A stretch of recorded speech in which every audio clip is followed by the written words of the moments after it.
전국 중고등부 부장 형제님, 또 부장단 속한 형제 자매님들 인사드립니다. 안녕하세요. 잠깐 같이 기도드리겠습니다.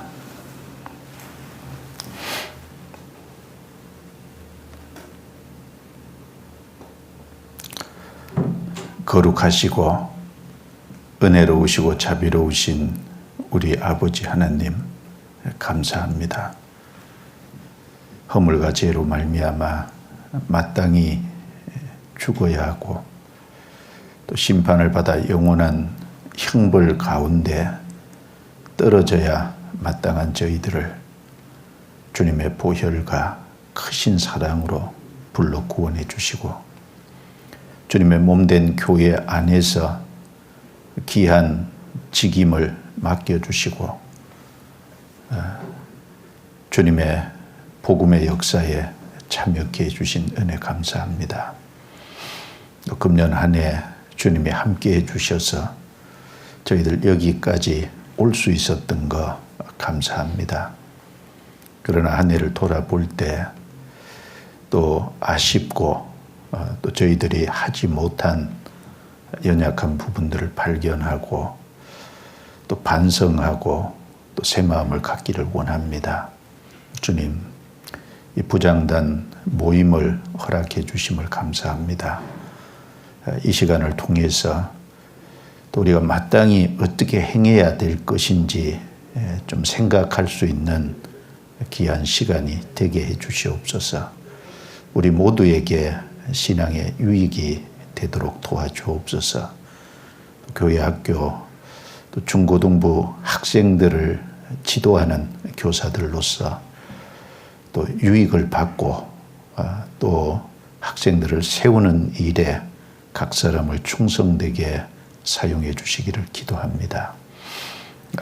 동계수련을 앞두고 또 동계수련의 준비를 철저히 해서 학생들의 신앙에 도움을 줄 수 있도록 우리 마음을 붙잡아 주시고 도와주옵소서. 주님이 우리 가운데 역사에서 함께 해주심으로 주님께 영광을 돌리는 귀한 시간들이 동계수련을 통해서 되어질 수 있도록 도와주시고 또 2022년 한 해는 더 주님께 영광을 돌리는 귀한 열매들이 탄생되게 해 주시옵소서. 우리를 구원해 주신 주 예수님 이름으로 기도드려옵니다. 아멘.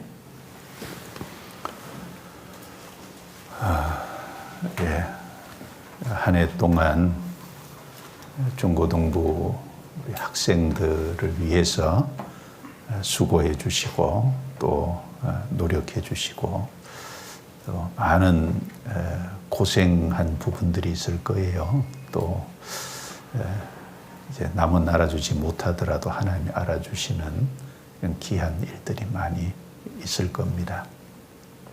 수고 많이 하셨습니다.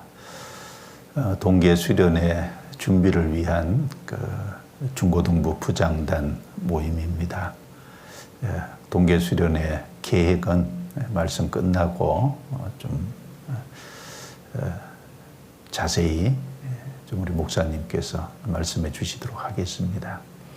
잘 준비해서 이번에도 학생들 잘 지도하고 또 학생들 한 해 살아가는데 큰 힘과 또 밑거름이 되는 그런 시간이 되기를 원합니다. 자, 이 시간은 우리 부장단 형제님들 한 자리에 모이지 못했지만 또 이렇게 모임할 수 있는 시간을 주셨으니까 부장단 형제들이 가져야 될 사명감과 역할이라는 그 주제로 좀 우리가 어떻게 행해야 될지를 말씀을 좀 드려보겠습니다.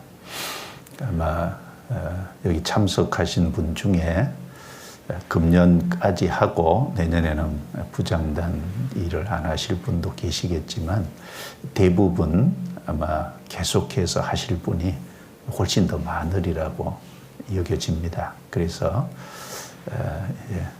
금년 한 해는 지나갔지만 다가올 한 해 앞두고 부장단 형제님들로서 어떤 사명감을 가지고 어떤 역할을 해야 될지 마음에 일깨우는 것이 필요하겠다 싶어서 이 시간 그런 말씀을 좀 드리려고 합니다.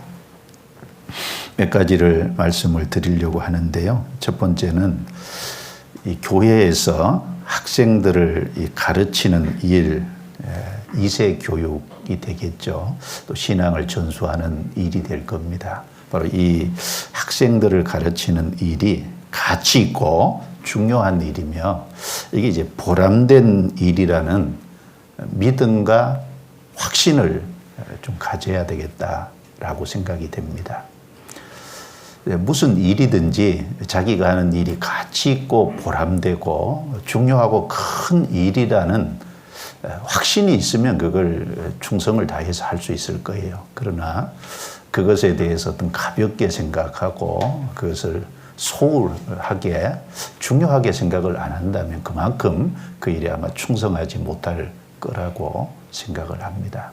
그래서 특별히 이제 부장 형제님 또 부장단 일을 도와서 같이 하는 이제 이 중요한 일을 하시는 분들은 이 교회에서 학생들을 가르치는 이 일이 정말 가치 있고 보람되고 아주 중요하고 큰 일이라고 하는 이 확신과 믿음이 중요해요. 반드시 그런 믿음과 확신을 가져야 됩니다. 그래서 그 앞에서 일하는 부장 형제님 또 같이 돕는 옆에서 힘을 합치는 분들이 그런 믿음과 확신이 없다면요, 그 교육이 잘 될 리가 없어요. 자, 성경 한 곳을 찾아보겠습니다. 신명기 4장입니다. 신명기 4장.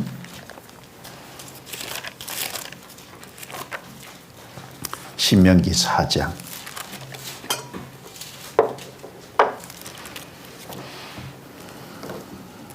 9절 10절입니다.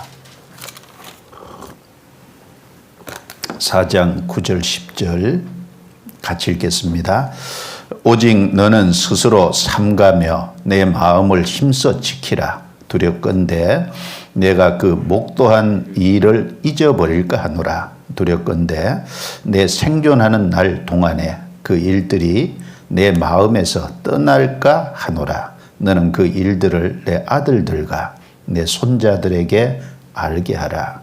내가 호렙산에서 내 하나님 여호와 앞에 섰던 날에 여호와께서 내게 이르시기를 나를 위하여 백성을 모으라. 내가 그들에게 내 말을 들려서 그들로 세상에 사는 날 동안 나 경외함을 배우게 하며 그 자녀에게 가르치게 하려 하노라 하시매. 거기까지입니다. 구약 성경을 쭉 읽어보면은 하나님께서 이제 개인에게 주시는 말씀인데 그 말씀을 받는 개인뿐 아니라 하나님은 그 후손 2세 그 자녀들에게도 관심을 갖고 계시다는 것을 많이 볼 수 있습니다. 잠언에 보면은 무려 한 40번 남짓 내 아들아, 또 지혜로운 아들, 미련한 아들, 이 부모가 자식을 교육하는 그 아들이라는 그 단어가 무려 40회 이상 반복이 돼요. 그러니까 이 구약 성경을 쭉 읽으면 하나님이 이 자녀 교육, 2세 교육, 즉 후손들, 자손들의 교육을 얼마나 중요하게 생각하고 있는지를 알 수가 있습니다. 이 말씀도 그런 말씀 중에 하나죠.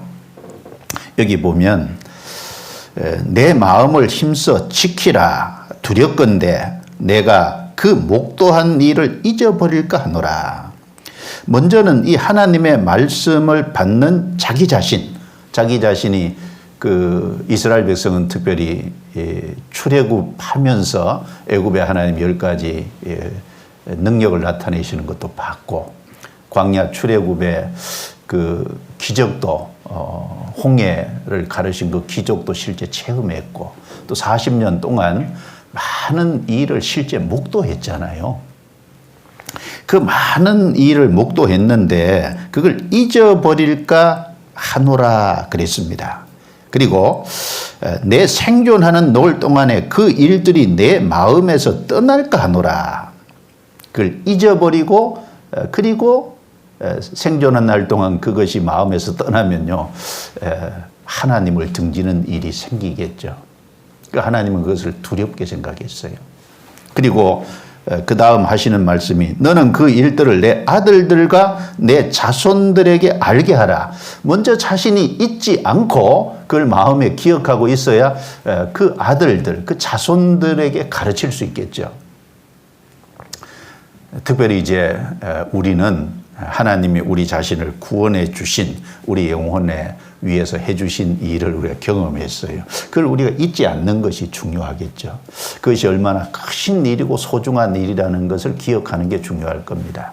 그리고 하나님이 우리에게 약속해 주신 영원한 것, 신령한 것, 그 영원한 천국에 대한 확실한 소망을 주신 것, 그것도 우리가 잊지 않고 기억하는 것이 중요할 겁니다. 또 우리 신앙생활 하는 가운데서 하나님이 우리에게 깨닫게 해주고 알려주신 많은 경험한 일들이 있어요. 그것을 내가 기억하고 잊지 않는 것도 중요할 거예요. 먼저는 내가 그 사실을 경험했기 때문에 그걸 기억하고 마음판에 담아야 되겠죠. 그 다음에 그걸 나 혼자만이 아니라 아들들과 자손들에게, 그 후손에게 그걸 가르치는 일이 중요합니다. 여기서도 하나님은 당대만 생각하신 게 아니잖아요. 그래서 여기 내 아들들과 내 손자들에게 알게 하라. 여기서 우리 하나님의 마음을 볼 수 있지 않습니까? 하나님은 후손의 교육을 중요하게 생각하신다는 겁니다. 10절에도 뒷부분에요. 내 말을 들려서 그들로 세상에 사는 날 동안에 나 경외함을 배우게 하며 그 자녀에게 가르치게 하려 하노라. 자신이 먼저 하나님을 경외하는 것을 배워가고 그리고 그 자녀에게 가르치게 하려 하노라. 여기도 자녀에게 가르치게 하려 한다고. 가르치는 일이 이세 교육이 중요하다는 것을 여기서 말씀하잖아요. 신명기 내용에 보면 그런 내용이 계속 반복돼요. 6장에 한번 보죠. 6장 4절부터 9절 제가 읽습니다. 이스라엘아 들으라. 우리 하나님 여호와는 오직 하나인 여호와시니 너는 마음을 다하고 성품을 다하고 힘을 다하여 내 하나님 여호와를 사랑하라. 오늘날 내가 내게 명하는 이 말씀을 너는 마음에 새기고 7절은 같이 읽습니다. 내 자녀에게 부지런히 가르치며 집에 앉았을 때에든지 길에 행할 때에든지 누웠을 때에든지 일어날 때에든지 이 말씀을 강론할 것이며. 먼저 자기 자신의 마음속에 마음을 다하고 성품을 다하고 목숨을 다해서 하나님을 사랑하는, 그리고 그 말씀을 먼저 자기 마음에 새기는 게 중요하고, 나아가서 그게 끝이 아니라 내 자녀에게 부지런히 가르치며 이세 교육, 후손 교육을 여전히 여기서도 당부하고 계시잖아요. 그리고 11장도 보겠습니다. 11장 18절 11장 18절 이러므로 너희는 나의 이 말을 너희 마음과 뜻에 두고 또 그것으로 너희 손목에 매어 기호를 삼고 너희 미간에 붙여 표를 삼으며.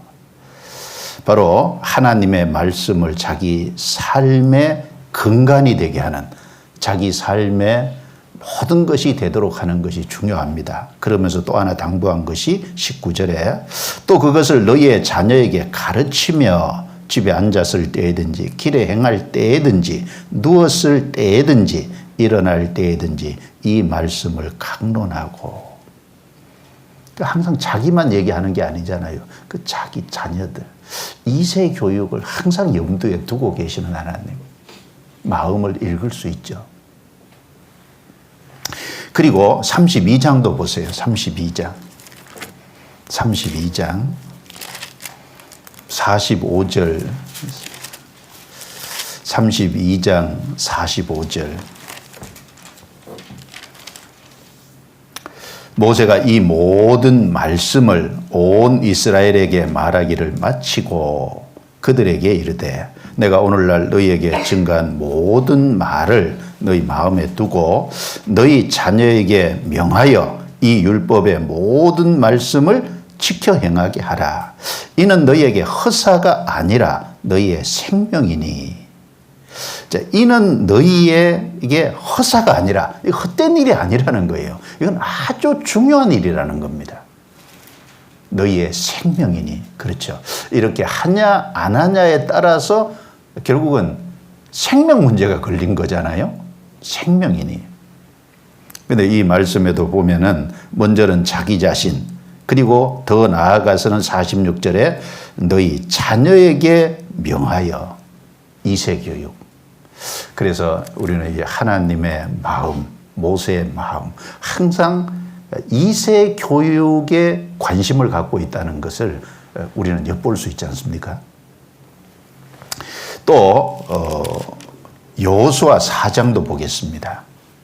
실제 요단강을 건너서 가나안 땅에 이제 들어갔을 때 4장 20절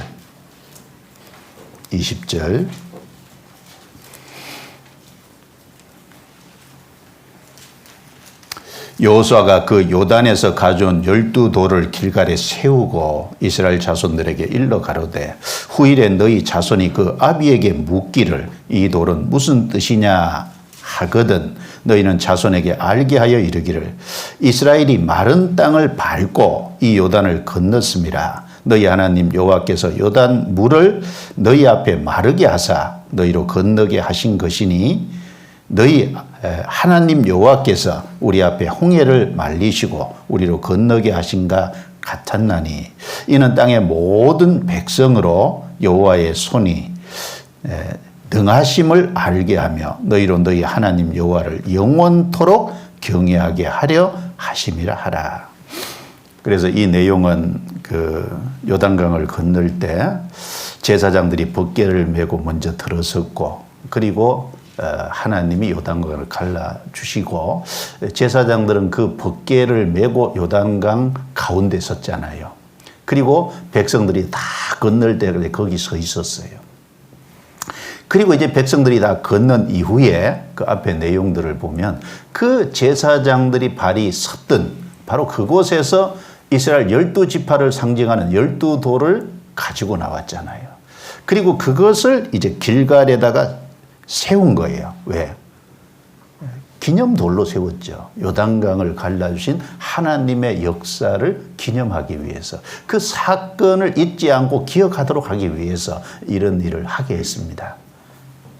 그래서 하나님께서 말하기를 후일에 너희 자손이 그 아비에게 묻기를 이 돌은 무슨 뜻이냐 하거든. 그렇죠. 12돌이 이렇게 쌓여 있으니까 틀림없이 이제 자녀가 태어나고 그 또 자녀가 태어나고 이 시간이 지나가면서 저 돌이 무슨 뜻이냐라고 묻지 않겠어요? 그러면은 하나님이 능하신 일을 한 것을 이스라엘 백성들에게 차자손손 가르칠 수 있지 않겠냐. 그렇게 함으로 그 이스라엘 땅뿐 아니라 24절에 이는 땅의 모든 백성으로 여호와의 손에 능하심을 알게 하며 너희로 너희 하나님 여호와를 얼마 동안요? 영원토록 경외하게 하려 하심이라. 영원토록이 뭐예요? 이스라엘 역사 속에 계속 자자손손 그렇죠? 그것이 알려지기를 하나님은 기대하셨어요. 그래서 이건 기념돌이고 하나님의 역사를 기억하게 하는 돌이고 그리고 이 돌은 자녀 교육을 위한 바로 후손들의 교육을 위한 신앙 전수를 위한 그래서 이스라엘 땅뿐 아니라 더 넓은 이방 땅에도 이 사건이 전해지기를 원하시는 하나님의 뜻이 여기 담겨 있습니다. 이걸 봐서도 하나님이 그 신앙 교육, 그 하나님의 역사가 전수되기를 바라는 그 마음을 엿볼 수가 있지 않습니까? 그런데 결과는 어떻게 됐어요?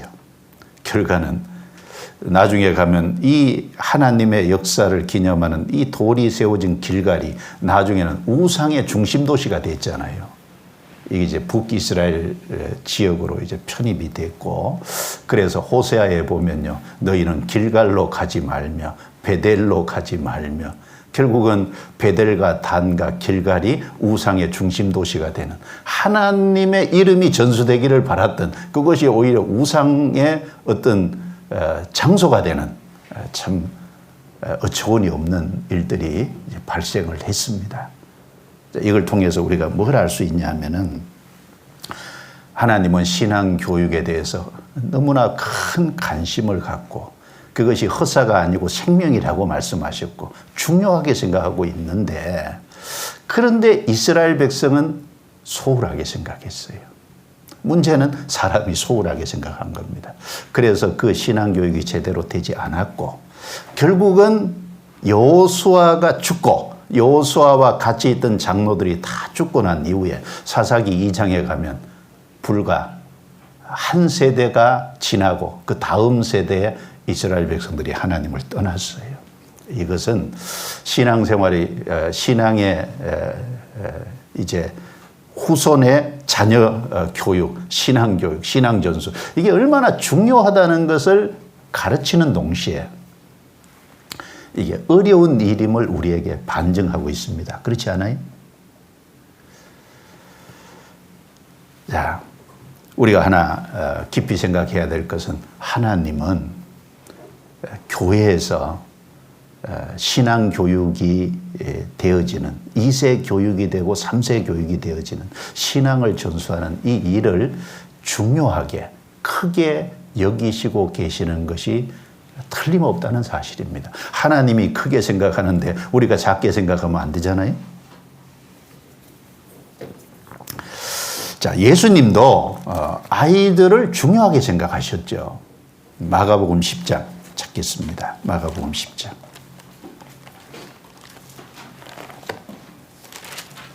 마가복음 10장.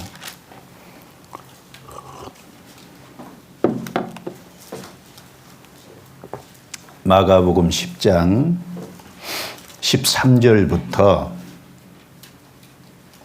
16절까지, 자, 천천히 같이 읽어보겠습니다. 사람들이 예수의 만져주심을 바라고 어린 아이들을 데리고 오매 제자들이 꾸짖거늘 예수께서 보시고 부은히 여겨 이르시되, 어린 아이들의 내게 오는 것을 용납하고 금하지 말라. 하나님의 나라가 이런 자의 것이니라. 내가 진실로 너희에게 이르노니 누구든지 하나님의 나라를 어린 아이와 같이 받들지 않는 자는 결단코 들어가지 못하리라 하시고, 그 어린 아이들을 안고 저희 위에 안수하시고 축복하시느니라. 자, 여기 예수님의 공생의 기간 중에 안 보는 사람들이 예수님의 만져주심을 바라고 자기 자녀들을 데리고 왔습니다. 제자들이 그 모습을 보고 이제 꾸짖었어요. 아이들 왜 데리고 오세요? 아이들 좀 소란스러운데, 지금 중요한 시간인데 아이들 데리고 저리 가세요. 뭐 이렇게 했겠죠. 근데 예수께서 보시고, 제자들의 그 모습을 보시고 부은히 여겨 이르시되, 부은히 여기셨다 그랬어요. 예수님은 누구보다도 온유하고 겸손하신 분입니다. 예수님의 이 부은 즉흥적인 부은이 아니에요. 우리는 혈기를 내고 감정적인 분노를 나타낼 때가 참 많습니다. 그런데 예수님의 이 분노는 이 마음 중심에서 올라오는 하나님의 영광을 위한 거룩한 분노예요. 우리가 혈기를 내는, 그리고 감정을 가지고 분노를 내는 것하고는 차원이 다릅니다. 자, 누구보다도 온유하고 겸손하신 예수님이 여기 그 모습을 보시고 부은히 여기셨다 그랬습니다. 자, 신약 성경에 예수님의 공생의 기간 중에 분노하셨다는 그 말씀이 여러 군데 나와요. 물론 그 모든 분노는 예수님의 거룩한 분노죠. 그러니까 대표적인 것이, 첫 번째는 예루살렘 성전은 기도하는 그 집인데 거기에서 장사가 이루어지고 거기서 이권을 챙기는 그런 일이 나타나는, 기도하는 집이 어떤 그 자기들의 이권을 챙기는 곳으로 바뀔 때 예수님은 그 모습을 보시고 아주 분노하셨어요. 예루살렘 성전은 하나님이 왜 주셨어요? 거기는 하나님의 이름을 둔 곳이에요. 하나님을 가까이 하도록, 하나님의 임재를 상징하는 곳이잖아요. 그런데 그것이 신앙의 정각으로, 신앙의 장소로 사용된 것이 아니라 장사하는 곳으로 전락이 되고 어떤 유대 종교가들의 기득권자들의 이익을 추구하는 장소로 바뀐데 예수님은 그 모습을 보시고 분노하셨잖아요. 그래서 장사하는 그 모습을 보시고 허리에 어떤 옷걸 허리를 묶으셨던 그걸 풀어가지고 막, 그렇죠. 짐승들을 막 쫓아내시고 상을 엎으시고 막 그럴 때 막 웃고 하셨겠어요? 아주 분노하시는 모습이 얼굴에 나타났을 겁니다. 그것은 공생의 초기에 요한복음 2장에도 있었고 공생의 마지막에 또 예루살렘에 올라갔을 때 마태복음 21장에 보면 또 한 번 있었어요. 두 번이나 그런 모습이 있었습니다. 이것은 지금도 아마 교회 안에서 정말 신앙을 가르쳐야 되는데 교회가 이권의 장소로 사용되고 그 교회 형제자매들을 이권으로 생각한다면 주님은 똑같이 분노하실 겁니다. 그렇겠죠. 그리고 또 한 곳은 마가복음 3장에 보면 오른손 마른 사람을 고쳐주실 때 거기 이제 유대 종교가들이 있었잖아요. 예수님 묻기를 안식일에 악을 행하는 것과 선을 행하는 것, 생명을 살리는 것과 죽이는 것, 어느 것이 바른 것이냐. 유대인들 아무 대답을 안 했어요. 그 비겁한 겁니다. 예수님은 그 유대 종교가들의 외식과 위선을 보시고요. 당연히 생명을 살리는 것이라고 대답해야 되잖아요. 당연히 병을 고쳐주는 것이라고 대답해야 되는데 그들 중심에는 그 사람을 불쌍히 여기는 것보다 하나의 외식과 의식에 치우쳐져서 안식일을 범한다고 하는 잘못된 생각을 가지고 대답 않는 거예요. 예수님 그 모습을 보시고요. 분노하셨다고 했습니다. 자, 그리고 또 죽은 지 나흘 된 나사로의 집에 가셨을 때 사람들이 믿지 않는 모습을 보시고 통문히 여기셨다고 두 번이나 강조해서 거기서도 말씀하셨어요. 그리고 예수님 분노하신 경우가 또 본문에 지금 아이들을 데리고 부모들이 나왔을 때 제자들이 그 아이들을 책망하고 어른들을 책망하면서 아이들을 쫓아낼 때 예수님 그 모습을 보고 분노하셨어요. 거룩한 분노입니다. 자, 그러면 제자들의 입장을 생각해요. 제자들은 뭘 생각했겠어요? 제자들은 이 아이들을 그냥 저리 가세요, 저리 가. 아이들 왜 소란스럽게 해요? 이렇게 할 때 아이들의 신앙에 대해서 아무 생각이 없는 겁니다. 단지 그 상황이 조용한 상황이 되기를 바라는. 그 부모들이 아이들을 데리고 예수님 앞에 나와서 축복해 주시기를 바라고, 이제 그렇게 할 때 그 부모들의 마음은 어떤 마음이냐? 내 아이의 신앙이 하나님 앞에 바르게 되기를 바라는 간절한 열망과 소원이 있을 건데 그걸 돌아보는, 그걸 헤아리는 마음이 없는 거예요. 예수님은 그것을 분이 여기셨다 그랬습니다. 우리도 그럴 수 있어요. 그렇잖아요? 자, 이 모습에서 예수님이 아이들의 신앙을 얼마나 중요하게 생각했다는 걸 볼 수 있는 거예요. 제자들은 그걸 헤아리지 못했지만 예수님은 그 부모들의 마음, 아이들의 신앙이 바르게 되기를 바라는 그 마음, 그걸 헤아리셨잖아요. 그리고 이제 받아주셨어요. 그리고 안아주셨어요. 그리고 안수하고 축복해 주셨어요. 적어도 이 예수님에게 안김을 받고 그리고 예수님이 안수하시고 축복 기도를 해주신 이 아이들이 장래 잘 되지 않았을까요? 우리는 여기서도 예수님께서도 아이들의 신앙에 대해서 염려하시고 얼마나 중요하게 생각하고 있다는 것을 예수님의 분노를 통해서 우리는 충분히 헤아려 볼 수 있다라고 생각합니다. 또 예수님이 예루살렘에 나귀 새끼를 타고 입성하신 것을 통해서도 이 나귀는 평화와 어떤 겸손의 상징이잖아요. 더군다나 나귀 새끼를 타셨어요. 그럴 때 아이들이 앞에서 호산나 하고 찬송했어요. 그런데 그 모습을 보면서 유대 종교가들은 아이들이 외치는 소리를 듣느냐라고 아이들을 그 책망하고 예수님에 대해서 못마땅하게 생각했어요. 예수님은 그때 뭐라고 답을 하셨습니까?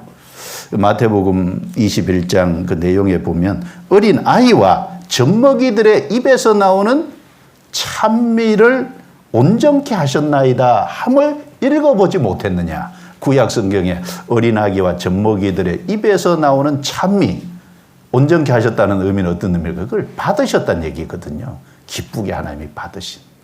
그러니까 종교가들의 마음과 예수님의 마음은 다른 거예요. 종교가들의 마음은 어떤 마음이죠? 종교가들의 마음은 아이들의 신앙을 생각지 않는 거예요. 예수님은 아이들의 신앙을 생각했잖아요. 그 차이입니다. 그렇죠?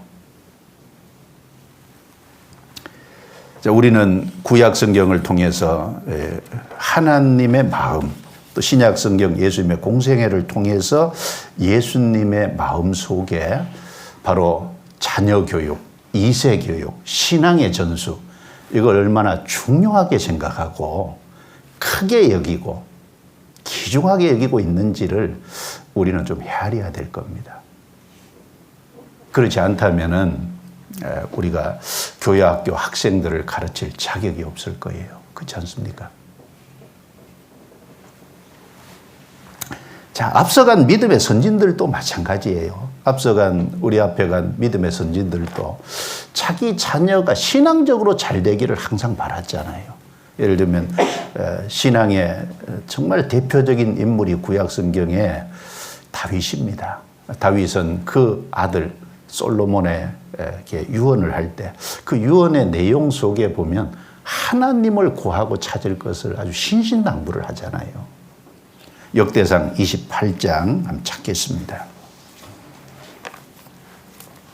역대상 28장 9절입니다. 9절.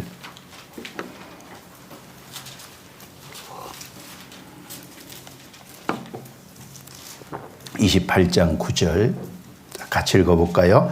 내 아들 솔로몬아, 너는 내 아비의 하나님을 알고 온전한 마음과 기쁜 뜻으로 섬길지어다. 여호와께서는 문 마음을 감찰하사 모든 사상을 아시나니 내가 저를 찾으면 만날 것이요 버리면 저가 너를 영원히 버리시리라. 내 아들 솔로몬아. 참 이 표현 속에는요, 정말 아들을 사랑하고 아들이 잘 되기를 바라고 아들에 대한 아주 그 애정을 가지고 내 아들 솔로몬아 이렇게 불렀을 거예요. 여러분에게 자녀가 있죠? 내 아들 누구야? 그 다음 내용이 무슨 내용입니까? 너는 내 아비의 하나님을 알고, 먼저 하나님을 섬기려면 하나님을 알아야죠. 그리고 하나님을 섬기는 데는 마음이 들어가야 돼요. 온전한 마음과, 그리고 기쁜 뜻으로 하나님을 섬기려면 또 의지가 있어야 돼요. 기쁜 마음, 의지를 가지고 섬길지어다 그랬어요. 자, 여호와께서는 문 마음을 감찰하사 모든 사상을 아시나니 내가 저를 찾으면 만날 것이요 버리면 저가 너를 영원히 버리시리라. 참 핵심적인 내용이죠. 찾으면 반드시 만날 것이다. 만난다는 것은 만나면 거기에서 도움을 얻을 수 있고, 그렇죠? 참 하나님과 동행하면은 거기에 행복과 축복이 있고 하나님의 역사가 나타나고 그러잖아요.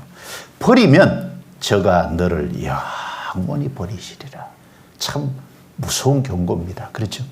무서운 경고. 근데 솔로몬이 처음에는 잘했는데 아비의 어떤 유언에 대해서 깊이 생각했을 것이 틀림없어요. 그런데 나중에 가서는 아버지 유언도 잊어버리고 하나님이 그의 인생에 2번이나 나타나서 말씀하셨는데도 그걸 무시하고 결국은 여인들의 그 사랑에 빠져서요. 결국은 여인들이 섬기는 신전을 만들어주는, 그리고 하나님을 떠나는 참 비참한 일을 했지 않습니까? 아마 솔로몬의 어릴 적에 신앙 생활을 잘한 것은요, 아버지 다윗의 역할이 아마 컸을 거라고 생각합니다. 틀림없이. 이런 유언을 했으니까. 우리 여기서도 이 아버지가 자녀에 대해서 신앙을 걱정하는 이 마음을 좀 우리가 읽을 수 있죠. 그리고 또 하나, 이제 그뿐 아니라 우리 교회 역사 속에서도 그런 분 많잖아요. 링컨의 어머니 낸시 여사. 자기 아들 링컨이 8살 때 돌아가셨다고 알려졌어요. 그리고 그 유언은 참 유명한 유언으로 남아있죠. 그 어머니가 아들 링컨에게 자기가 읽던 성경책을 주면서 이렇게 유언했다고 하잖아요. 자, 이 성경은 내 부모에게 받은 것이다. 내가 여러 번 읽어서 많이 낡았지만 우리 집에 보배다. 내가 100에이커면 12만 평이거든요. 12만 평의 땅을 너에게 주는 것보다 이 성경을 너에게 줄 수 있어서 기쁘게 생각한다. 자, 너는 성경을 가까이 하고 성경대로 살아가는 사람이 되어다오. 하나님을 사랑하고 사람을 사랑하는 사람이 되어다오. 성경의 핵심은 하나님을 사랑하고 이웃을 사랑하는 거잖아요. 이것이 나의 마지막 부탁이다. 그게 유명한 유언입니다. 아마 그런 유언을 한 어머니 낸시 여사는요, 틀림없이 아들 링컨을 위해서 많이 기도했을 거예요. 그렇다고 생각 안 하십니까? 많이 기도했을 거예요. 그리고 그 어머니 낸시 여사의 기도와 유언이 결국은 링컨을 훌륭한 사람으로 만들었잖아요. 성경을 가까이 하는 사람으로 결국 만든 거지 않습니까? 아무 역할이 없었겠어요. 그리고 D.L. 무디의 경우도 안 보는 집회를 나갔다 왔는데 몇 사람이 구원받았습니까? 물으니까 두 사람 많이 구원을 받았습니다. 그 이제 얼른 생각하기를 두 사람은 어른이고 반 사람은 아이겠구나 라고 이제 생각하고 다시 물었다는 거예요. 두 사람 뭐고 반 사람은 뭡니까? 두 사람은 어린아이고 반 사람은 어른 한 사람 구원받았다. 왜 그렇게 표현을 하십니까? 그러니까 어릴 적에 구원을 받으면 인생 전체를 하나님께 드릴 수 있으니까 온전한 한 사람이고, 나이 들어서 구원을 받으면 인생에 이미 많은 인생을 낭비했어요. 나머지 인생밖에 주님께 못 드리니까 반 사람이라는 거예요. 그래서 두 사람 반이 구원받았다고. 제가 그 얘기를 과거부터 들으면서요, 무디 마음 속에, 이 D.L. 무디 마음 속에 많은 사람을 복음으로 하나님께 인도한 이분의 마음 속에 인생 전체를 하나님께 바치는 걸 소중하게 생각하고 있구나. 그 마음을 읽을 수 있잖아요. 그리고 아이 때 특별히 전도하는 것을 귀중하게 생각하고 있구나. 그걸 읽을 수 있지 않습니까?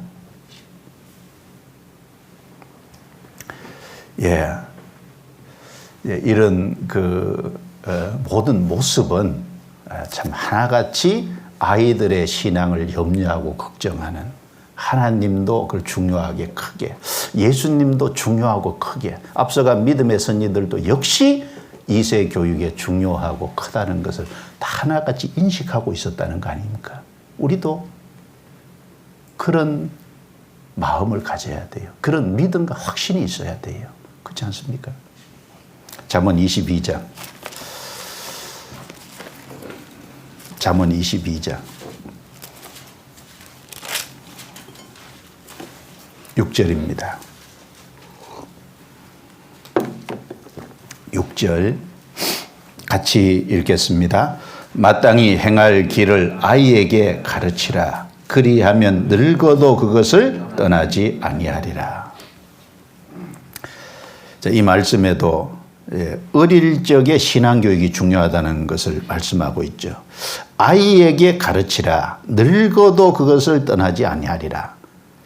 어린 아이들은요, 아무래도 어른들보다 순수하고 겸손합니다. 그러니까 어릴 적에 빨리 전해야 돼요. 전해서 안 되는 경우가 많이 있어서 그렇지, 전할 수만 있으면 어릴 때 전하는 것이 훨씬 더 장점이 있어요. 인생 전체를 하나님께 바칠 수도 있고. 그리고 우리가 그림을 그릴 때도 하얀 도화지 아무것도 그려지 않는 곳에다가 그림을 그리는 건 쉽잖아요. 근데 이미 많은 그림이 그려져 있는 것을 지우고 거기다가 다시 그림을 그리는 건 훨씬 어려워요. 어른들에게 전도하는 것은요, 많은 부분이 이미 그려져 있어요. 그런데 그걸 지우고 거기다가 다시 그리는 것과 마찬가지잖아요. 그런데 어린아이 때 쭉 처음부터요, 아무것도 그려지지 않은 곳에 하나님을 심고 하나님을 알리고 그러면 거기다가 처음부터 바르게 그려놓으면 고칠 필요가 없으니까요. 얼마나 감사하겠어요.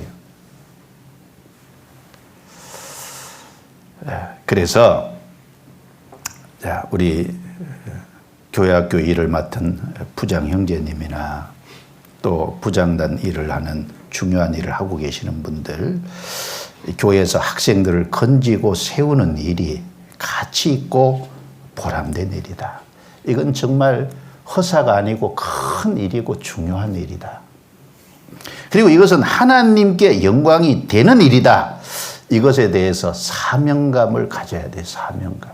그래서 교회 안에서 내가 부족한 것은 어쩔 수 없지만은 그 일을 맡길 때, 아니, 나는 못하겠습니다.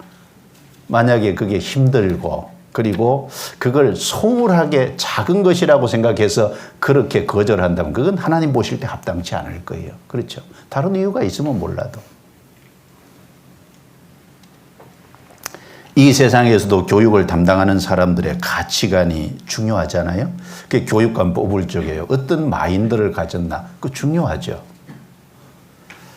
그런데 이 교회학교 중책을 맡은 부장 형제님이나 그 같이 일을 하는 부장단 형제님들의 그 믿음과 확신, 그게 얼마나 중요하겠어요. 우리는 보람된 일을 하고 있는 것이 확실합니다. 자, 그리고 두 번째는 하나님의 맡은 일이 무엇인지를 알고 그곳에 우리가 충성을 해야 될 거예요.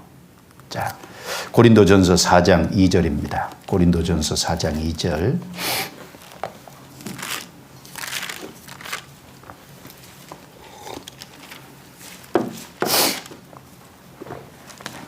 고린도전서 4장 2절. 같이 읽겠습니다. 그리고 맡은 자들에게 구할 것은 충성이니라. 자, 맡은 자들에게 뭘 맡았냐? 일을 맡았어요. 직분만 맡은 게 아니라 직분에 이제 맡는 일을 맡은 거예요. 맡은 자들에게 구할 것은 충성이니라. 그러니까 부장으로서 또 부장단 형제로서 나는 하나님이 내게 맡기신 일이 무엇인지를 알아야죠. 내가 할 일이 무엇인지를 알아야 돼요, 먼저. 그리고 그 일에 충성해야 돼요. 맡은 자에게 구할 것은 충성이다. 자, 특별히 이제 부장단에 속한 형제님들은 좀 이제 큰 범위에서 일을 좀 생각해 보면 한 4가지 구분해서, 첫 번째는 말씀을 통해서 학생들의 영혼을 구원하고 신앙을 말씀 위에 세우는 일이죠. 그 영혼이 먼저 구원받도록, 제일 중요한 건 생명 얻도록 하는 게 제일 중요한 거니까요. 그리고 그 생명 얻은 우리 학생들의 신앙을 어디에? 말씀 위에 세우는 거. 그냥 모임에 잘 나오는 그것만 안심할 것이 아니라 말씀 위에 세워지는 것이 중요합니다. 말씀 위에. 성경을 주신 목적이 2가지잖아요. 성경을 주신 첫 번째 목적은 구원받게 하는 거. 또 하나 중요한 목적은 구원을 받았다면 그 사람이 하나님의 사람인데 하나님의 사람으로서 인격을 갖춰가고, 인격을 갖췄다면 하나님의 선한 일에 실제 참여하게까지 만드는, 그것이 성경을 주신 목적이잖아요.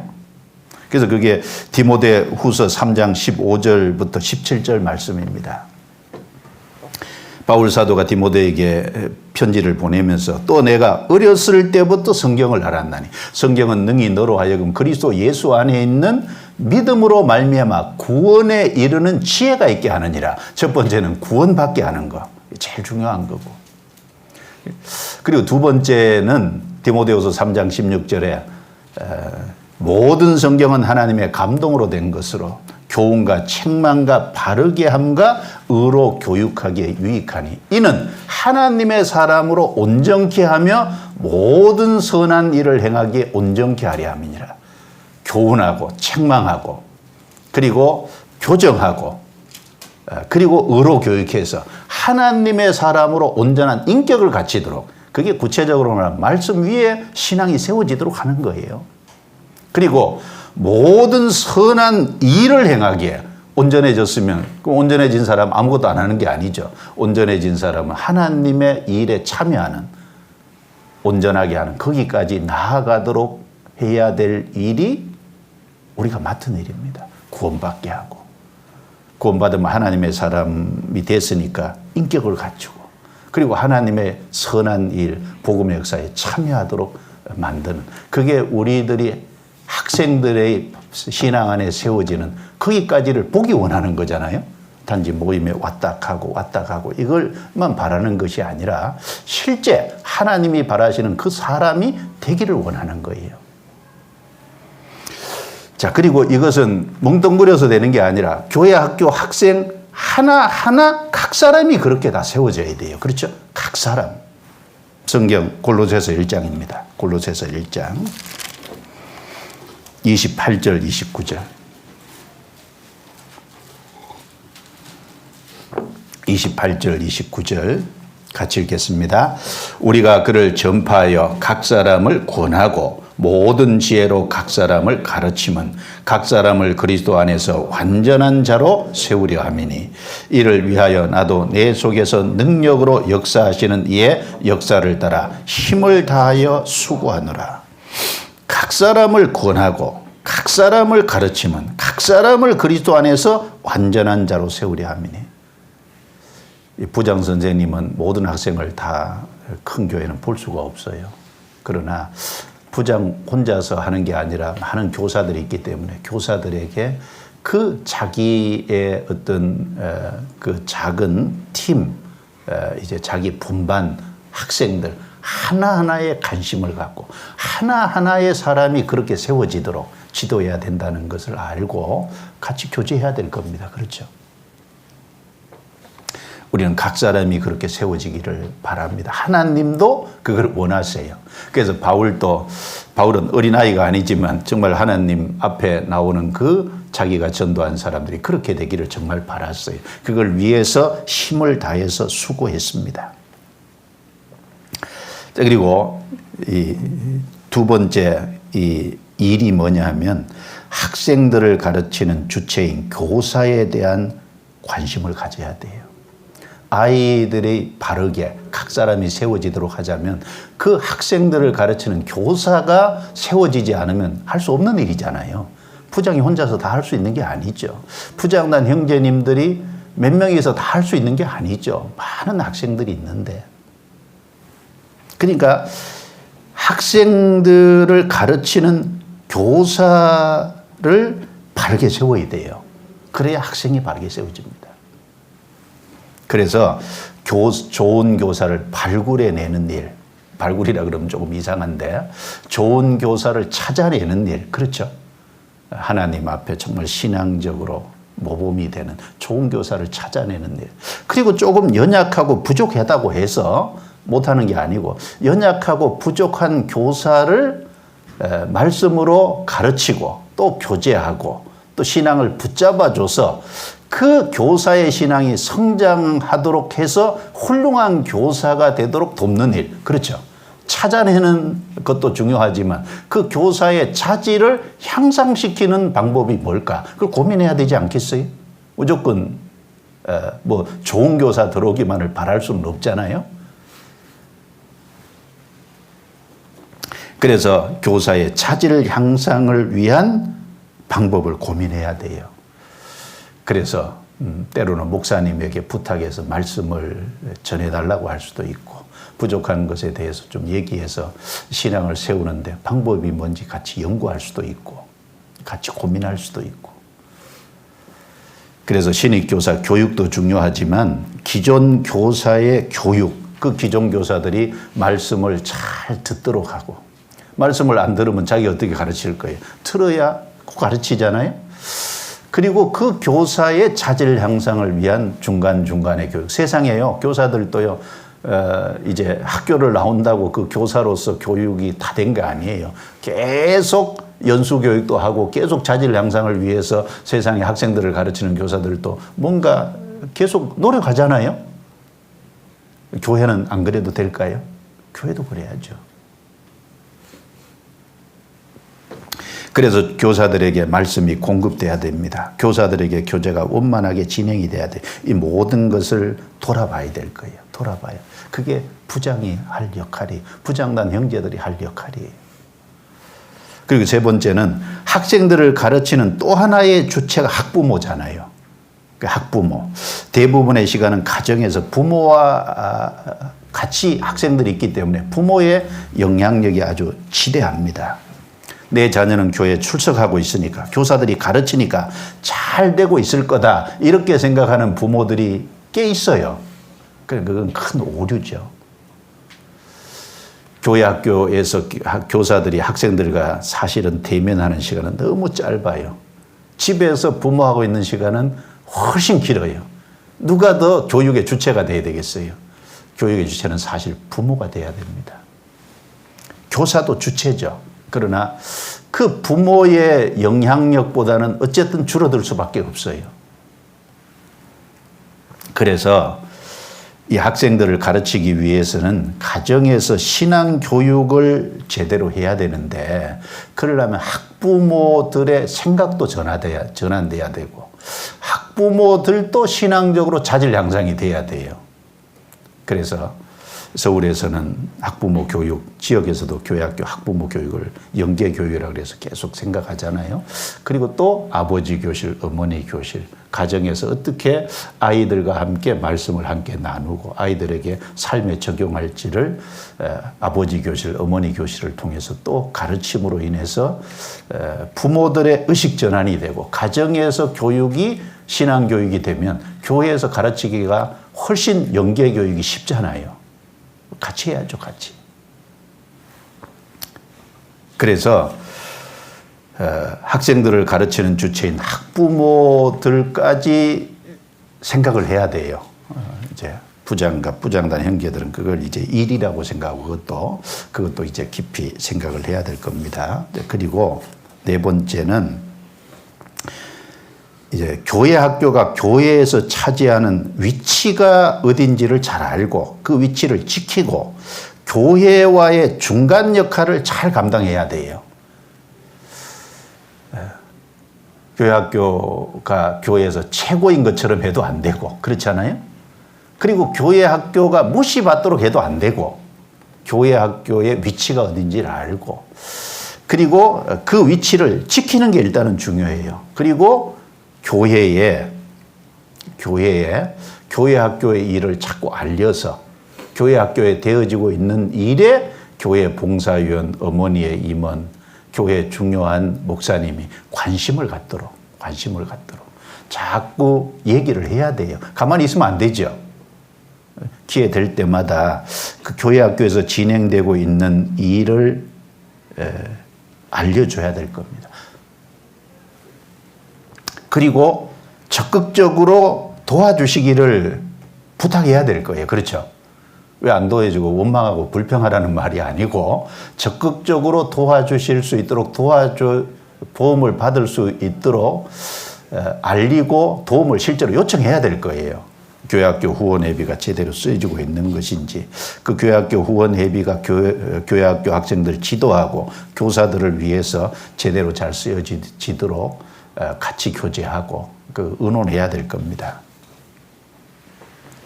그래서 학생들, 그 다음에 교사, 그 다음에 학부모, 그 다음에 교회와의 이런 모든 것에 대해서 원만해야 돼요. 조화와 질서가 돼야 돼요. 이게 다 어우러져서 실제로 학생 교육이 되는 거지 않습니까? 그래서 여기 이제 맡은 일이 뭔지를 알고 그 맡은 일에 충성을 다해야 될 겁니다. 잠언 25장 13절에 보면, 충성된 사자는 그를 보낸 이에게 마치 추수하는 날의 얼음 냉수 같아서 능히 그 주인의 마음을 시원케 하느니라. 일을 알고 그 일에 충성되면 주님 보실 때 그 마음, 주님의 마음을 시원케 할 수 있을 거예요.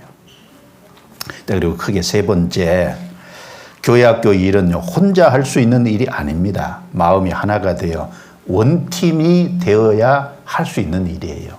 부장 혼자서 할 수 있는 일도 아니고, 부장단에 속한 형제들 각각이 할 수 있는 일도 아니고, 부장과 부장단과 그 다음에 교회 학교 교사와 더 나아가서는 학부모와 더 나아가서는 학생들까지, 이게 이제 하나가 돼야 돼요. 하나가. 가장 먼저는 부장, 그 다음에 부장단 형제들, 그 다음에 최소한 교사들까지 하나가 돼야 돼요. 원팀이 돼야만 가능한 일이거든요. 우리가 늘 배우지만 에베소 4장 2절에 평안에 매는 줄로 성령에 하나 되게 하신 것을 힘써 지키라. 성령이 하나 되게 해놓으셨어요. 하나가 돼야 일을 하죠. 우리가 이제 교회 학교 교사 일을 하면요, 많이 고생되는 게 있어요. 시간도 많이 들여야 되고, 그리고 학생들 때문에 골치를 앓는 경우도 많고, 그리고 어려움을 겪는 경우도 많이 생길 수 있어요. 그런데 그 일을 겪으면서 하나님 앞에 내가 보람이 있고, 그리고 형제 자매들 그 일을 하는 사람들과 마음이 하나가 되면요, 그래도 어려워도 기쁜 마음으로 하거든요. 그런데 원팀이 안 되면, 여러 가지 어려움이 있는데 내적으로도 교사들과 마음이 하나가 안 되면요, 이거는 일을 하는 것이 너무너무 힘들 거예요. 그러니까 그 자리를 벗어나고 싶을 거예요. 그러면 안 되잖아요. 원팀이 돼야 돼요. 원팀. 그래서 부장단 형제들은 부장을 헤아리고, 부장은 형제들을 헤아리고, 교사는 부장단 형제들을 헤아리고, 그리고 부장단 형제들은 교사들을 헤아리고, 그렇죠? 서로 헤아려야 돼요. 마음을 넓혀서 헤아려서 하나가 돼야 됩니다. 하나. 빌립보서 1장 27절에 너희가 일심으로 서서 한 뜻으로 복음의 신앙을 위해서 협력하는 것과, 왜요? 우리가 그렇게 원팀이 돼야 되는 이유가 뭐겠어요? 학생들의 신앙을 위해서. 우리를 위해서라는 것보다 학생들을 위해서잖아요. 그렇죠? 그래야 학생들이 구원을 받고 신앙이 세워져요. 그러면 그러기 위해서 어떤 길을 걸어야 될 거냐? 네 가지를 좀 얘기해 보겠습니다. 짧게. 첫 번째는 겸손의 길을 걸어야 돼요.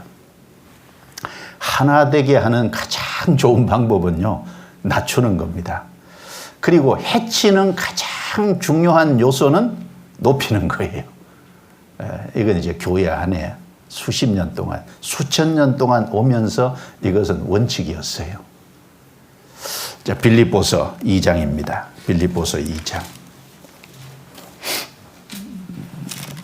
빌립보서 2장 1절부터 4절입니다. 그러므로 그리스도 안에 무슨 권면이나 사랑에 무슨 위로나 성령에 무슨 교제나 긍휼이나 자비가 있거든 마음을 같이하여 같은 사랑을 가지고 뜻을 합하며 한 마음을 품어 아무 일에든지 다툼이나 허영으로 하지 말고 오직 겸손한 마음으로 각각 자기보다 남을 낮게 여기고 각각 자기 일을 돌아볼 뿐더러 또한 각각 다른 사람들의 일을 돌아보아 나의 기쁨을 충만케 하라. 여기에요. 교회 그리스도 안에, 이 말은 교회 안에 이렇게 바꿔 읽어도 크게 문제되지 않습니다. 왜냐하면 그리스도께서 머리로 교회에 계시니까. 교회 안에는 많은 일이 있어요. 권면도 있고 사랑으로 하는 위로도 있고 성령으로 하는 교제도 있고 또 이제 긍휼과 자비라는 불쌍히 여기는 것도 있고, 이런 일을 할 때 마음을 같이하여 같은 사랑을 가지고 뜻을 합하고 한 마음을 품어. 이게요, 같은 말을 계속 반복한 거예요. 그렇죠? 그런데 여기에 가장 핵심이 뭐냐? 3절 끝에 오직 겸손한 마음으로, 오직이라는 단어를 썼잖아요. 겸손한 마음으로 자기보다 남을 낮게 여기고, 지그스로 읽으면 안 돼요. 시옷으로 읽어야 돼요. 낮게 여기고, 낮게 여기고가 아니라 낮게 여기고, 낮게. 오직 겸손한 마음으로. 그러면서 5절에 너희 안에 이 마음을 품으라 곧 그리스도 예수의 마음이니 라고 하면서 그리스도 예수의 마음 6절부터 8절에 두 가지를 얘기했죠. 자기를 비어 8절에 자기를 낮추시고, 예수님은 하나님이십니다. 그런데 자기를 비었어요. 비었다는 말이 뭐냐면 그 영광스러운 위치를 그걸 이제 포기한 건 아니고 다시 거기 가실 거니까 비었다는 건 잠깐 내려놓으신 거예요. 내려놓으신 겁니다. 그리고 사람의 육체를 입고 오셔서 십자가에 죽기까지 자기를 낮추셨어요. 한마디로 뭡니까? 그걸 비워놓고 내려오신 거나 그리고 자기를 낮추신 거나 겸손이잖아요. 딱 한마디로 겸손입니다. 겸손과 복종이거든요. 그러니까 교회 안에 제일 중요한 게 뭘까요? 원팀이 되려면 한 마음이 되고 같은 사랑이 되고 한 뜻으로 합치려면 제일 필요한 게 겸손입니다. 겸손. 겸손은 묶는 역할을 해요. 교만은 해치는 역할을 한다니까요. 항상 그래 왔어요. 우리 짧은 몇십 년 신앙 경험에도 그것을 나타내주고 있고 신구약 성경 전체가 이미 교회 역사 속에 수천 년 역사 속에 그게 비법이라는 것을 성경은 말하고 있습니다. 겸손할 때 구원받아요. 겸손할 때 내가 주님 앞에 충성될 수 있고 주님 앞에 영광을 얻었어요. 겸손할 때 남을 실족시키지 않아요. 겸손할 때 작은 형제 자매도 귀중히 돌아볼 수 있어요. 마음을 낮추는 것, 이게 제일 중요한 겁니다. 제일 중요한 거. 그러니까 원팀이 되는 핵심 중에 키 중에 키는 겸손이다. 그걸 우리가 잊어버리면 안 되죠. 다윗은 겸손한 사람이잖아요. 다윗이 시글락에 거할 때 아말렉이 쳐들어와서 몽땅 그 다윗 식구들을 잡아갔어요. 자, 그때 다윗은 200명의 군사가 너무 피곤해 지치니까 이제 물건을 지키도록 하고 400명 군사를 이끌고 가서 아말렉을 결국은 승리하고 그 모든 것을 탈취해 왔습니다. 그런데 그 400명 다윗을 따르던 그 사람들, 저 200명은 우리하고 같이 하지도 않았다. 그러니까 이 탈취한 것은 우리끼리 나누고 저 사람들은 아무것도 주지 말자. 200명 물건 지켰던 사람들. 다윗이 뭐라 그랬습니까? 안 됩니다. 같이 가서 싸운 사람이나 피곤해가지고 가기 싫어서 안 간 게 아니고요. 피곤해서 안 갔다니까요. 갈 수 없는 연약한 상태였어요. 그래서 똑같이 공동분배를 했잖아요. 그게 다윗 시대 이스라엘의 나누는 원칙이 됐죠. 원칙. 그 뭘 가르치냐면 그걸 잘 뜯어보면요. 뜯어보면은 교회 안에는 정말 구원을 받았다고 하면서도 육신에 완전히 속해서 대적하는 사람이 있는가 하면은 구원은 받았지만 신앙이 연약해요. 믿음이 약해요. 그래서 피곤해서 연약해서 못하는 경우가 있어요. 그런 걸 헤아려야 돼요. 그런 것을 무조건 나무라고 책망하고 그런다고 해결될 문제가 아니거든요. 그런 사람을 헤아려서 신앙을 북돋아주고 용기를 북돋아주고 그래서 같이 하도록 해야 돼요. 그렇죠? 그 공동분배를 받았어요. 그 200명이. 그 200명이 자기는 가지도 않았는데 피곤해지셔서 할 수 없는 지경인데 그걸 같이 분배받았을 때 그분들 나머지 인생은 정말 충성되게 살지 않았을까요? 그렇죠? 그렇게 헤아림을 자기가 헤아림을 받을 때요. 거기에 또 충성하고자 하는 마음이 나오는 거예요. 그러니까 마음을 낮출 때 그런 걸 헤아리게 된다니까요. 마음을 높이고 일 중심만 되면 무조건 일을 성취해야 된다는 것만 생각하면 왜 못하냐? 근데 그 사람 신앙을 헤아려야죠. 마음을 낮추면 신앙을 헤아리게 됩니다. 우리가 이 교회학교 부장이나 부장단 형제들은 교사들을 볼 때 어떤 마음을 가져야 되냐면 무조건 일 중심으로 볼 게 아니라 그 안에 문제가 있으면 풀어주고 어려움이 있으면 위로해주고 격려해주고 그렇게 했을 때 용기를 내서 하지 책망받는 사람 자기가 판단받는다고 생각하면 그 일을 기쁘게 할 사람이 누가 있겠어요? 겸손입니다. 오직 겸손. 자, 사도행전 20장 19절에도 보면요. 바울 사도가 에베소에서 3년 전도할 적에 가장 밑바탕에 모든 겸손으로 주를 섬긴 것과 그랬어요. 겸손이 바탕이 됐거든요. 그러면은 목회할 때뿐 아니라 교회 학교도 마찬가지고 어디든 마찬가지고 모든 것에 겸손이 바탕이 돼 있어야 돼요. 한번 볼까요? 사도행전 20장. 사도행전 20장. 이 바울이 밀레도에서 에베소 장로들을 이제 불러서 장로들 앞에서 이제 자기가 3년 목회한 걸 해고 또 부탁하는 내용들인데, 그 내용에 보면 17절에 바울이 밀레도에서 사람을 에베소로 보내어 교회 장로들을 청하니 오매 저희에게 말하되 아시아에 들어온 첫날부터 지금까지 내가 바울 자신을 해고하는 거죠. 항상 너희 가운데서 어떻게 행한 것을 너희도 아는 바니. 19절 읽어볼까요? 곧 모든 겸손과 눈물이며 유대인의 관계를 인하여 당한 시험을 참고 주를 섬긴 것과. 19절에 보면 모든 겸손과 눈물, 유대인의 관계를 인하여 당한 시험을 참고 주를 섬긴 것. 가장 처음에 겸손인데 모든 겸손이잖아요. 겸손이 밑바탕이 됐어요. 바울도. 에베소의 사역에 가장 밑바탕에 모든 겸손이 있었습니다. 겸손은 큰 무기예요. 겸손은 원수된 사람도 화목하게 합니다. 그렇잖아요. 주님의 겸손은 죄 때문에 하나님과 원수된 우리를 죄를 해결해 주시고 화평케 해 주셨어요. 그리고 두 번째는 원팀이 되게 하려면 먼저 생각하고 기도하고 계획을 세우고 그 다음에 선생님들이 다른 교사들이 따르도록 도와야 합니다. 느헤미야는 성벽 건축을 했잖아요.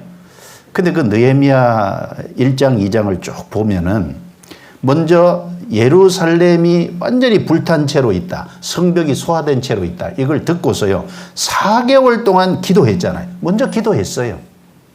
그리고 만약에 왕이 허락한다면 내가 어떻게 할까? 구체적으로 생각을 하고 있었어요. 그래서 왕이 얼굴에 안색이 이제 안 좋은 것을 보고 물었잖아요. 네 무슨 근심이 있느냐? 그래서 하나님께 잠깐 묵도하고 있는 얘기를 그대로 했죠. 그럼 왕이 내가 네게 그럼 어떻게 하랴? 근데 느헤미야 입에서 쫙 나오잖아요. 아, 왕이 허락하시면 나를 예루살렘으로 보내서 성전 건축하게끔 도와주십시오. 그리고 왕이 조서를 내려서 그 예루살렘으로 들어가려면 서편에 총독들이 있는데 총독들로 하여금 그것을 통과하게끔 도와주십시오. 아니면 싸우니까 문제가 되잖아요.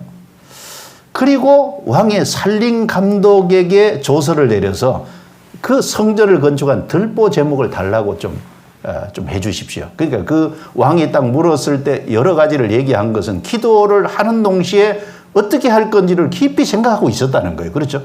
깊이 생각하고 있었어요. 이미 계획을 갖고 있었어요. 그리고 예루살렘으로 딱 돌아왔어요.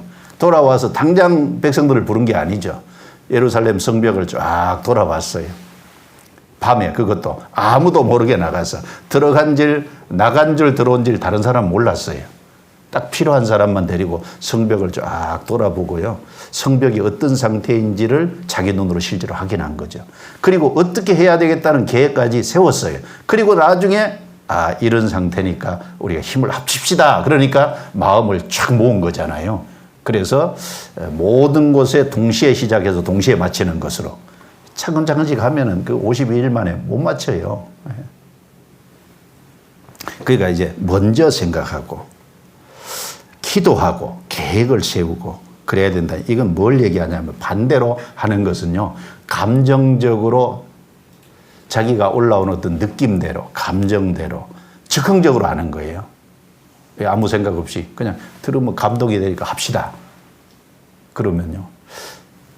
하는 사람은 합시다 그러지만 다른 사람은 여러 가지 일이 있는데 준비도 안 됐는데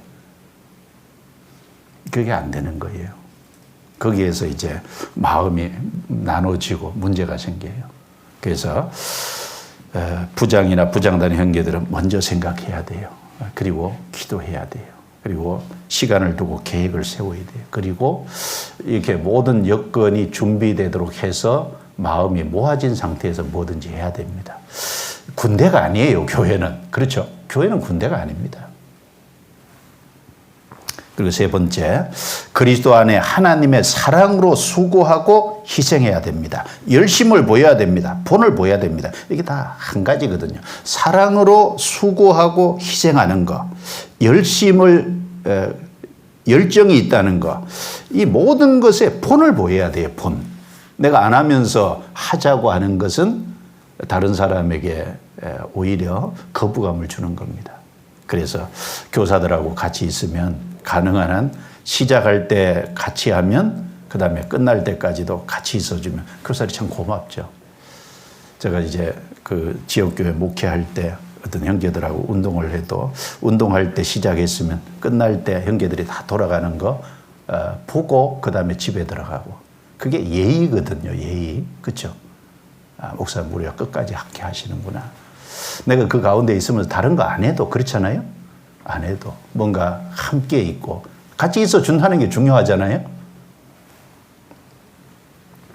그래서 사랑으로 수고하고 희생하고 열심을 보이고 본을 보이는 이런 것이 틀림없이 필요할 겁니다. 그리고 마음을 네 번째로 넓혀야 돼요. 마음을 넓히기 위해서는 하나님과의 관계가 바르게 올바르게 설정되어 있어야 됩니다. 하나님과의 관계가 바르지 않으면 마음을 넓히려고 해도 안 넓어져요. 그러니까 이제 내가 항상 기도 가운데 있고 내가 항상 말씀이 마음에 젖어 있고 그게 이제 중요해요. 그렇죠? 그러면 말씀이 마음에 있고 하나님과의 기도 속에 바른 관계에 있으니까요. 문제들이 여러 가지가 탁탁 생겨도 별로 감정이 안 튀어나와요. 말씀이 통제하니까. 기도하는 가운데 매일매일 돌아보고 통제가 되니까. 그런데 맨날 며칠 기도도 안 하고 맨날 며칠 성경도 안 보고 그러면 여러 문제들이 돌출되면요. 막 불끈불끈 화가 올라온다니까요. 마음이 안 넓어져요. 하나님과의 관계가 바를 때 마음을 넓힐 수 있어요. 그래서 주님을 향해서도 마음을 넓히고 교회를 향해서도 마음을 넓히고 교회 학교를 향해서도 교사를 향해서도 학생들을 향해서도 학부모들을 향해서도 마음을 넓혀야 돼요. 이런저런 일이 있을 수 있어요. 교회 안에는 별의별 일이 다 있을 수 있습니다. 신앙이 세워진 사람도 있지만 연약한 사람도 있고 아직 구원이 확실치 않은 사람도 있고 이제 다양한 계층이 교회 안에 학생들도 있고 학부모들도 있고 그러기 때문에요. 무슨 일이든지 생길 수 있어요. 가능성이 있어요. 그래서 그런 모든 것에 대처하고 거기서 마음의 평안을 유지하려면은 그 평강이 내 마음을 주장하게 하려면요. 마음을 넓혀야 돼요. 그렇죠? 마음을 안 넓히면 오래 못 합니다. 예? 마음을 넓혀야 돼요. 자, 그리고 마지막 네 번째 원팀이 있고 그래서 꼭 돼야 됩니다. 원팀 되는 몇 가지를 얘기했어요. 겸손이 바탕이 되고 먼저 생각하고 기도하고 계획을 세우고 준비시켜서 같이 중요한 일은 그렇게 해나가도록, 그 다음에 사랑으로 수고하고 희생하고 열심을 내는 그런 것을 내가 먼저 해야 돼요. 본을 보여야 돼요. 그리고 마음을 넓혀야 됩니다. 자, 그리고 네 번째, 이 모든 일을 하는 것은 하나님의 영광을 위해서예요. 그렇죠? 누구를 위해서가 아닙니다. 뭐 목사를 위해서도 아니고 누구를 위해서도 아니에요. 이 모든 것은 하나님의 영광을 위해서, 먹든지 마시든지 무엇을 하든지 다 하나님의 영광을 위하여. 왜요? 하나님이 나에게 그렇게 해주셨어요. 그렇죠? 하나님은 자기 모든 것을 나를 위해서 버려주셨어요. 그래서 내가 그 은혜로 구원을 받았어요. 나에게 엄청난 소망을 약속하셨잖아요. 나를 위해서 모든 것을 버리고 투자하신 하나님 앞에 나도 그건 당연한 거예요. 주님의 영광을 위해서. 그래서 우리를 군사로 모집한 자를 기쁘게 하기 위해서 우리는 이 일을 해야 됩니다. 성경 한 곳만 보죠. 디모데후서 2장 4절. 디모데후서 2장 4절.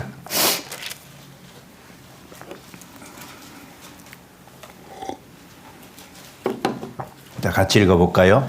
군사로 다니는 자는 자기 생활에 얽매이는 자가 하나도 없나니 이는 군사로 모집한 자를 기쁘게 하려 함이라.